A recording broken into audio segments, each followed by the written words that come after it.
The 2023 NFL Draft is filled with promising prospects, from game-changing quarterbacks to unstoppable defensive players, but what would happen if we put all of them together in one college football team? What is going to happen when I take every single first-round pick from the 2023 NFL mock draft and put them onto one college football team? In this video, we're going to find out. Will this team become the ultimate college football dream team? We're going to simulate a full season of games and see if this powerhouse of a team can dominate the competition. Keep in mind though, there's not enough players to fill a full roster from the first-round draft, so there will be missing slots in the team, which could be a weakness to them. But without further ado, let's get right into this simulation.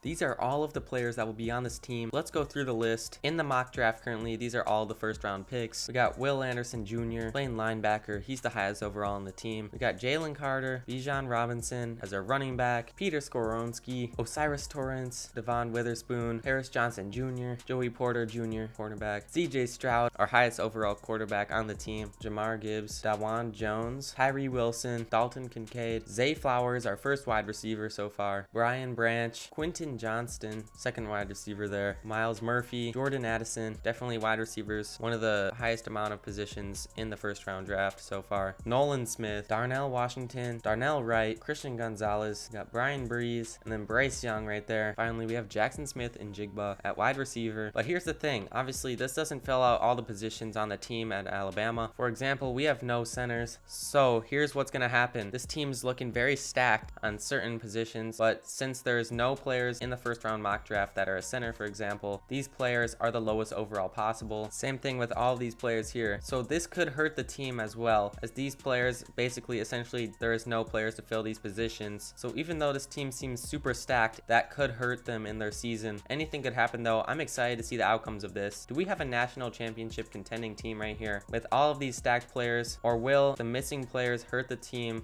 We will see. It's time to get right into the season. Their first game is against Virginia Tech. Here's the overall of the team, which is 88 overall. They got a 91 overall offense and an 85 overall defense. So honestly, it's not looking as good as I thought it would be. I still think they have some solid players that could get this thing done. We're going to simulate to around halfway through the season and see how things are looking. So let's head right into it. Well, it's definitely safe to say that things aren't looking so great for this team right now, as they're 3-3. The team of first rounders lost their first game against Virginia Tech. They got a huge victory though over Texas A&M, 42-13. Another huge victory over Colorado State, but that should have been a pretty easy victory for them otherwise. But look at this score right now for the Ole Miss game. It was a 6-7 game. That's absolutely insane. I don't know why that scores so crazy, but yeah, very low scoring game. Ole Miss is currently number 2 in the nation though. Their next game, they lost to Georgia State, but then they did beat Kentucky. So let's simulate through the next half. If things don't get better, I say let's give them a second shot. We'll give them a second season to see if anything gets better. Here are the stats for the quarterbacks. CJ Stroud's at 501 yards and Bryce Young is at 806 yards, 4 touchdowns, but CJ Stroud is leading in touchdowns. Bijan Robinson at 549 yards and 8 touchdowns so far. That's a great stat line. And then Jamar Gibbs with 309 yards and 1 touchdown. Bijan Robinson at the top of the receiving core as well, as he's got 286 yards and a touchdown for him. Tight end Dalton Kincaid at second with 271 yards. Jackson Smith in Jigba at third. Jordan Addison at fourth. Jalen Carter is on top of tackles right now with 52. 30 solo tackles for him, 7 tackles for loss, and 2.5 sacks. That's great. Nolan Smith up there second. He's got 10 tackles for loss right there. No one's standing out in interceptions. But yeah, let's simulate through the rest of the season. Their next game is up against number 12 Arkansas. This season could come to a rough end, but we're gonna give them a second shot at a second season after this as well. So wow, look at this. Alabama ended up going undefeated the rest of the season though, so they turned things around. They're 11th in the nation. They're also playing in the SEC championship against Georgia. But here's the rest of the schedule. All wins on the board for them, and they got to finish off against number 16 Georgia. They got the win over Georgia by 1 point. That was super close. The team of first rounders is going to be playing in the All-State Sugar Bowl against Kansas. But before that, let's take a final look at these stats for the season. So Bryce Young got 2,100 yards and 14 touchdowns. CJ Stroud had 514 yards. We'll give CJ Stroud a chance at the next season as the starter as well. Rushing, Bijan Robinson 1,400 yards, 20 touchdowns. What a season for him. Jamar Gibbs at 777 yards with only 4 touchdowns. Jackson Smith-Njigba with 589 yards. Not a huge season for any of these receivers, but I mean, decent all across the board. These are all some very high rated receivers, but also Bijan Robinson up there as well. We got Darnell Wright with the most pancakes on the team, and then Will Anderson Jr. with the most tackles, 95 total, 35 solos, and then 11 tackles for loss. He also got 3 sacks and 1 interception. Jalen Carter, though, had the most sacks at 3.5. Let's see how they do in their bowl game. Oh, they lost to Kansas, though. That's a pretty defeating loss right there, 24-38. So this team ended up going 10-4, finishing 17th in the nation. So I mean, I honestly think they could have done better. A lot of talent missing on this team, so let's give them another shot. We might as well. We'll give them a second season. So well, almost similar results to last season as they finished 8-4. However, they did make the Chick-fil-A Peach Bowl, so they'll be going against Miami. I guess it's safe to say though that a team with only first round picks is not as good as it would seem, as it's missing a ton of talent. But I think it'd be fun to watch a little of this game to see how this team does and see if they can push past and beat Miami here. Well, Alabama's losing kind of badly right now. There's only a minute left in this game. You never know, could they make the insane comeback? I don't think it's really possible, but here we go. We got CJ Stroud. Will they be able to at least get another touchdown here to make it a 10-point game? Let's see.